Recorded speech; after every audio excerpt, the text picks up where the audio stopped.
What's going on, guys? Welcome back to another video. Today's Tuesday, which means it's Tackle Tip Tuesday.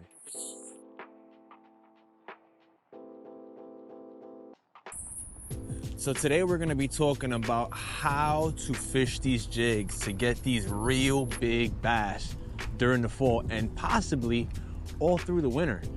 There's a lot of things you're going to have to do with your jigs from now until the winter time when it comes to your presentation, downsizing, and where to fish them.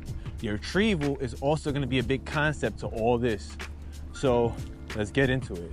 Here's how you're going to elevate your jig game this fall. As temperatures drop and the seasons change, refining your jig tactics become essential for landing big bass in both lakes and ponds. The first thing we're going to talk about is the profile of your jig. When do you go big and when do you downsize? In the fall, bass are actively feeding to prepare for the winter, and the right jig profile can make all the difference. A bulkier jig with an active trailer like a Strike King Rage Crawl imitates a prime crawfish meal and grabs the attention of those bass in those deeper lakes.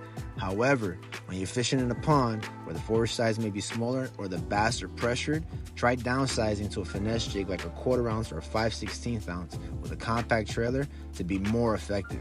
This subtle approach keeps your bait realistic and enticing to finicky pond bass. For my second point, we're going to be talking about your retrieve speed.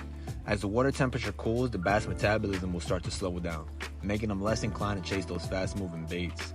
This is when you take out your jig and you give them that slow presentation. Whether you're fishing a lake or a pond, focus on dragging your jig along the bottom and making small hops to mimic a crawfish.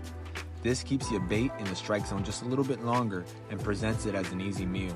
Pay attention to the soft pickups that you usually get in those ponds, where the bass might gently mouth the bait instead of striking it hard like a regular jig bite. For my third point, we're talking about where to throw your jigs. In lakes, you want to focus on those transition zones like secondary points and creek channels and drop-offs adjacent to shallow flats. Bass use these spots to move between feeding grounds and deeper water, especially since the wintertime is coming around. In ponds, try to target those subtle transition areas where the shallow bank shifts into a slightly deeper pocket. Bass in ponds and lakes alike use these areas to ambush points, and working a jig along these transitions can trigger a big bite. For my last and final topic, we're going to be talking about the color of your jig. When choosing the color of your jig, you want to make sure that you pay attention to the water clarity and the forage around you.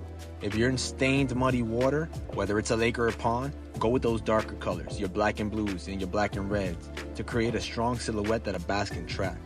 If you're in cleaner water, use your neutral colors, your green pumpkins and your browns. For ponds, where forage might be slightly different, pay attention to your local crawfish colors and the colors of your baitfish, and adjust accordingly to match your forage color.